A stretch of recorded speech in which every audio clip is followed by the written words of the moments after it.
شروع اللہ کے نام سے جو بڑا مہربان نہایت رحم کرنے والا ہے۔ بھائیوں اور بہنوں، روزانہ عصر کے بعد یہ ایک تسبیح پڑھ لیا کریں۔ اولاد کی کامیابی انشاءاللہ اپنی آنکھوں سے دیکھیں گے۔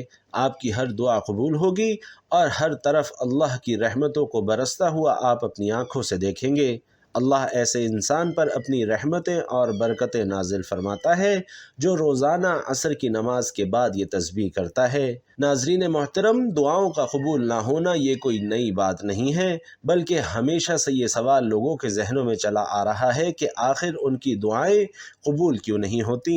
آخر کیا وجہ ہے کہ ہر طرح کے وظیفے اور عملیات کر کر کے دیکھ لیے لیکن کوئی نتیجہ نہیں ملتا؟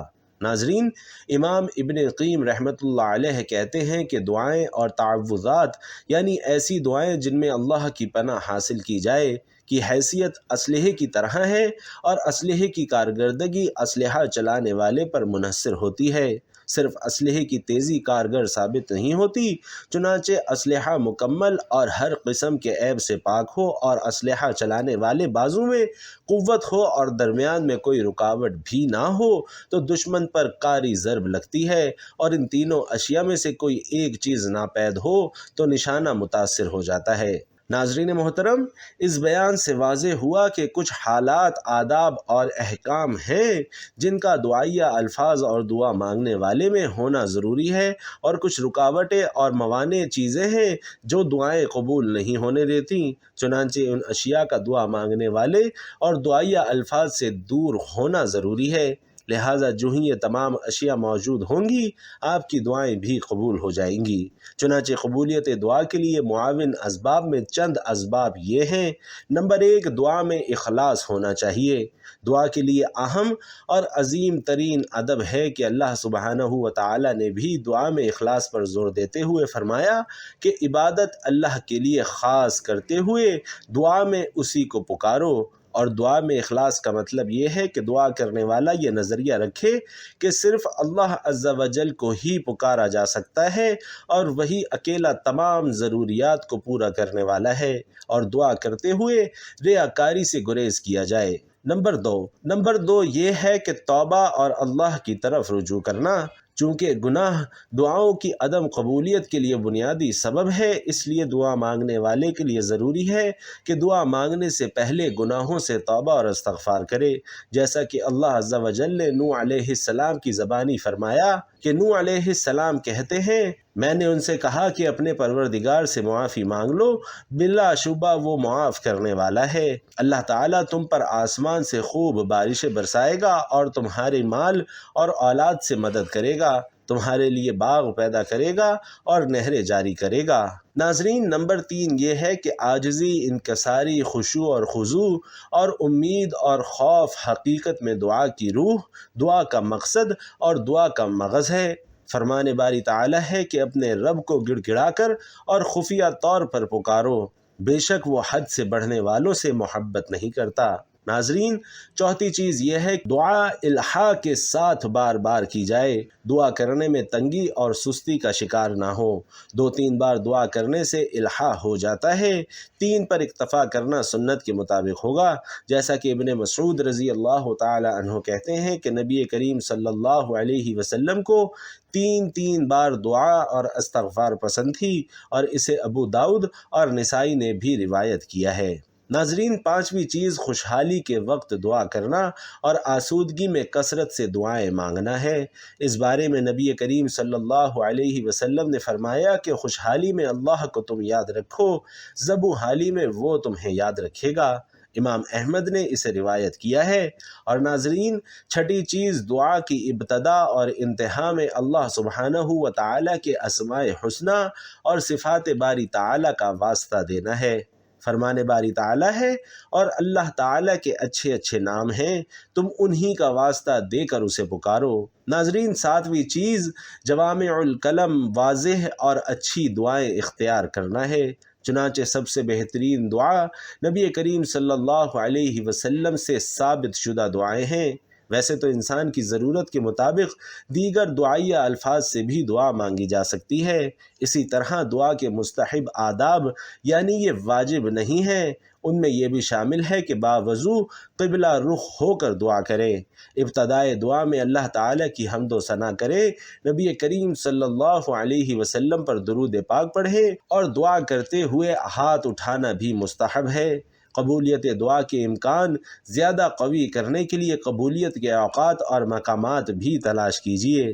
چنانچہ دعا کے لیے افضل اوقات میں فجر سے پہلے سحری کا وقت، رات کا آخری تہائی حصے کا وقت، جمعے کے دن کے آخری لمحات، بارش ہونے کا وقت، اذان اور اقامت کے درمیان والا وقت ہے، اور افضل جگہوں میں تمام مساجد مسجد الحرام کو خصوصی درجہ حاصل ہے، اور ایسے حالات جن میں دعاؤں کی قبولیت کے امکانات زیادہ روشن ہوتے ہیں وہ یہ ہیں کہ مظلوم کی دعا، مسافر اور روزے دار کی دعا، مجبور اور مشکل میں پھنسے ہوئے شخص کی دعا، اور ایک مسلمان بھائی کی اپنے مسلمان بھائی کے حق میں اس کی عدم موجودگی میں دعا کرنا شامل ہے۔ جبکہ دعا کی قبولیت کے راستے میں بننے والی رکاوٹوں میں درج ذیل امور شامل ہیں، جن میں سب سے پہلا یہ ہے کہ دعا کرنے کا انداز ہی نامناسب ہو۔ مثال کے طور پر دعا میں زیادتی ہو یا اللہ عز و جل کے ساتھ بے ادبی کی جائے۔ دعا میں زیادتی سے مراد یہ ہے کہ اللہ سبحانہ و تعالیٰ سے ایسی دعا مانگی جائے جو کہ مانگنا جائز نہیں ہے، جیسا کہ اپنے لیے دائمی دنیاوی زندگی مانگے، یا گناہ اور حرام اشیاء کا سوال کرے، یا کسی کو موت کی بد دعا دے دے۔ چنانچہ حضرت ابو ہریرہ رضی اللہ تعالی عنہ حضور صلی اللہ علیہ وسلم کا فرمان نقل کرتے ہیں کہ بندے کی دعا اس وقت تک قبول ہوتی رہتی ہے جب تک کہ وہ گناہ یا قطع رحمی نہ کرے۔ ناظرین، دوسرا سبب دعا کرنے والے شخص میں کمزوری ہونا ہے کہ اس کے دل میں اللہ تعالیٰ کی طرف متوجہ نہ ہو، یا پھر اللہ کے ساتھ بے ادبی کا انداز اپنائے۔ مثال کے طور پر دعا اونچی اونچی آواز سے کرے، یا اللہ سے ایسے مانگے کہ جیسے اسے اللہ تعالیٰ سے دعا کی قبولیت کے لیے کوئی چاہت ہی نہیں ہے، یا پھر تکلف کے ساتھ الفاظ استعمال کرے اور معنی اور مفہوم سے توجہ بالکل ہٹ جائے، یا بناوٹی آہ و بکا اور چیخ و پکار میں مبالغے کے لیے تکلف سے کام لے۔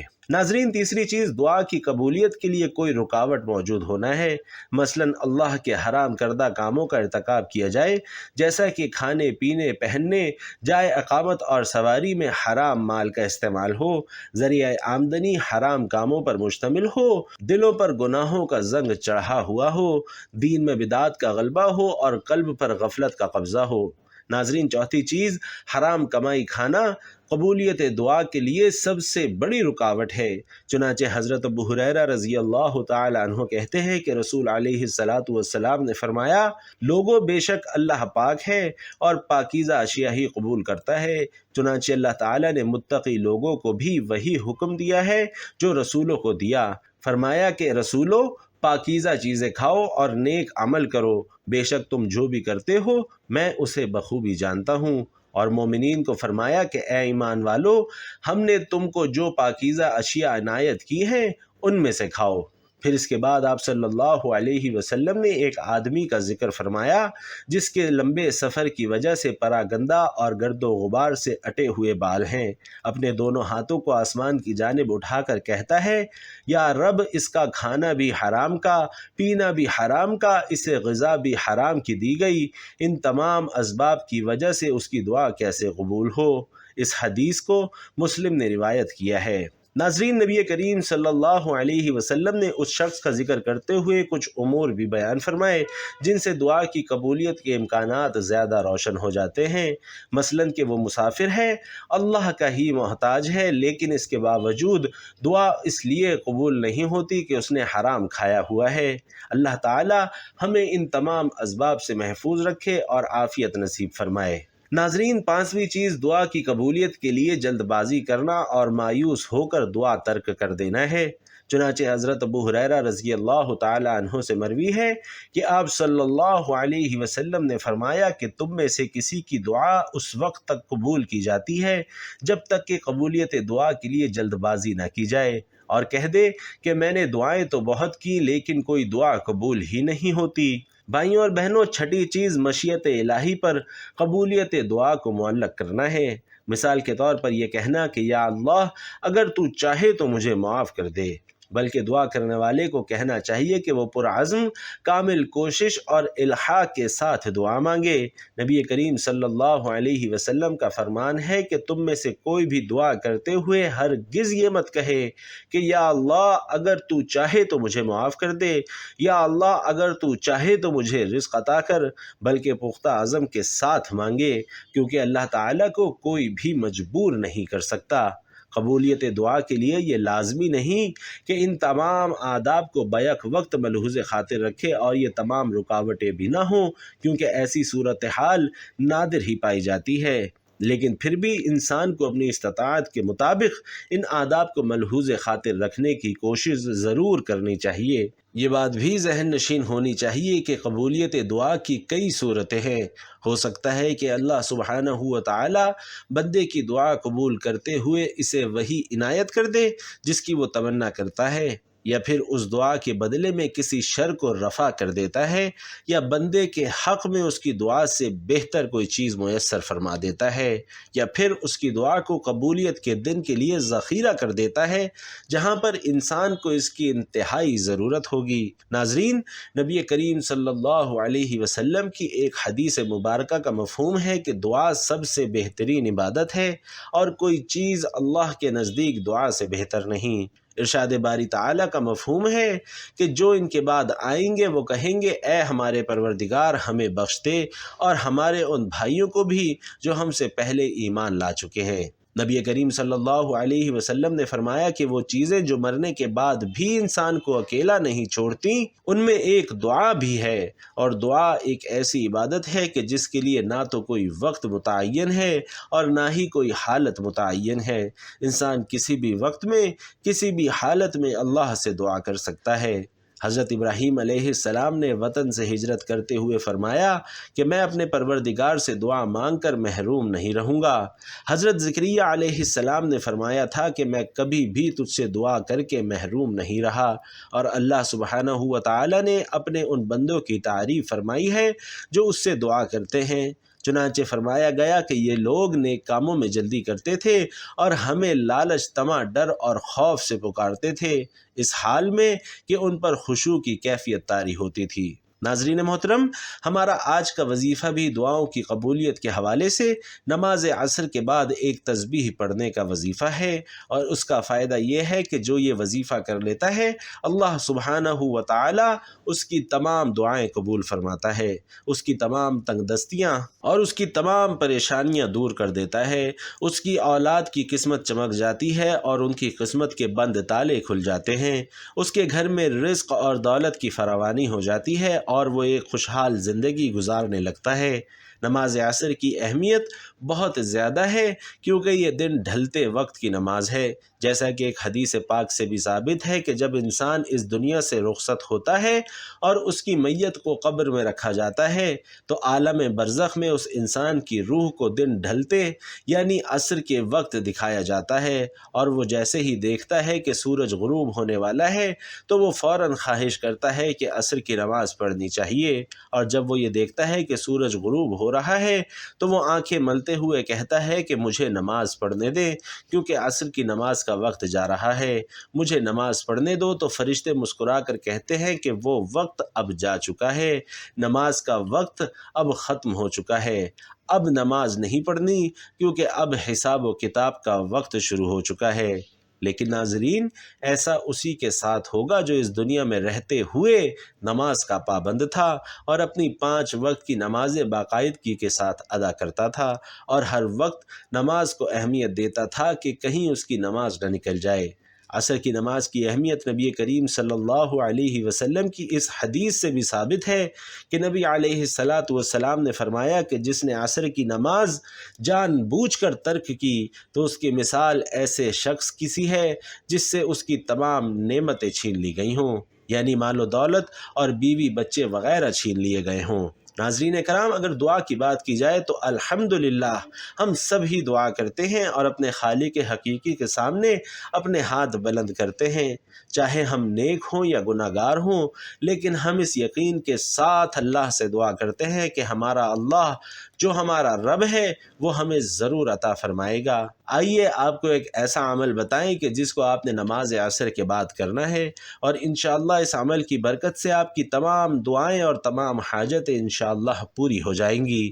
نماز عصر پڑھنے کے بعد آپ نے جائے نماز پر بیٹھے بیٹھے ہی یہ عمل کر لینا ہے کہ سب سے پہلے 3 بار درود پاک پڑھ لیں۔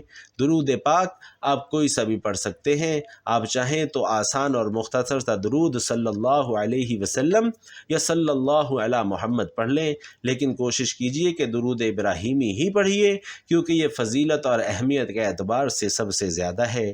درود پاک پڑھنے کے بعد ناظرین آپ نے ایک مرتبہ سورۃ المزمل کی تلاوت کرنی ہے۔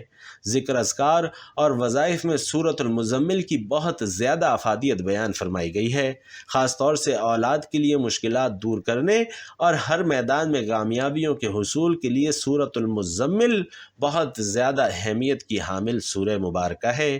صرف ایک مرتبہ سورۃ المزمل کی تلاوت کرنے کے بعد آپ نے ایک تسبیح آیت کریمہ کی پڑھنی ہے، یعنی 100 مرتبہ یہ آیت مبارکہ پڑھیں، لا الہ الا انت سبحانک انی کنت من الظالمین۔ 100 مرتبہ یہ آیت کریمہ پڑھنا ایک بہت بڑی سعادت اور فضیلت کی بات ہے۔ ناظرین محترم، اس کے بعد پھر سے 3 بار وہی درود پاک پڑھ لیں جو آپ نے عمل کے شروع میں پڑھا تھا۔ اب آپ کا وظیفہ مکمل ہو جائے گا۔ اس کے بعد اللہ سبحانہ و تعالی سے اپنے لیے، اپنی اولاد کے لیے، اپنے ماں باپ کے لیے اور اپنے مرحومین کے لیے، اپنے تمام گھر والوں کے لیے سچے دل اور خلوص نیت کے ساتھ دعا کا اہتمام کریں، اور کوشش کریں کہ ان آداب کو ضرور ملحوظ خاطر رکھیں جو کہ آج کی اس معلوماتی ویڈیو میں بیان کیے گئے ہیں۔ جو شخص یہ عمل بلا ناغہ ہر روز کر لیا کرے تو انشاءاللہ اس کے بڑے بڑے معاملات اس عمل کی برکت سے حل ہونے لگیں گے۔ اس کے رزق اور مال و دولت میں انشاءاللہ بفضل خدا دن بدن اضافہ ہونے لگے گا، اور جو بھی اس کی زندگی کے مقاصد ہیں ان میں کامیابی حاصل ہونے لگے گی۔ اولاد کی ترقی اور خوشحالی کے لیے یہ عمل انتہائی کارگر ثابت ہوا ہے۔ اسی طرح مرحومین کے ایصال ثواب کے لیے اور ان کی بخشش کے لیے اس عمل کے ذریعے سے کی گئی دعائیں انشاءاللہ بارگاہ الہی میں ضرور مقبول ہوں گی۔ کوئی گھریلو ناچاکی چل رہی ہے تو بھی یہ عمل انتہائی مؤثر ہے، کسی سے کوئی خوف اور خطرہ ہے تو بھی یہی عمل کافی ہے، اولاد نافرمان ہے تو بھی یہی عمل کرے، اور اس کے علاوہ جو بھی آپ کی حاجت ہے، جو بھی پریشانی ہے، جو بھی دکھ یا تکلیف ہے، اس عمل کی برکت سے انشاءاللہ آپ کے تمام مسائل حل ہوں گے۔ اللہ تبارک و تعالی سے دعا ہے کہ نیکی کی بات کو سننے، سمجھنے اور اس پر عمل کرنے کی طاقت اور توفیق ہم سب کو مرحمت فرمائے۔ میرا سنانا اور آپ کا سننا اپنی بارگاہ میں قبول و منظور فرمائے، آمین یا رب العالمین۔ ناظرین، آخر میں آپ سے درخواست ہے کہ کمنٹ باکس میں اللہ تعالیٰ کے 2 طاقتور صفاتی نام یا رحمان و یا رحیم ضرور لکھ دیجئے گا۔ اللہ تعالیٰ ہم سب کا حامی و ناصر ہو، آمین۔ السلام علیکم ورحمۃ اللہ۔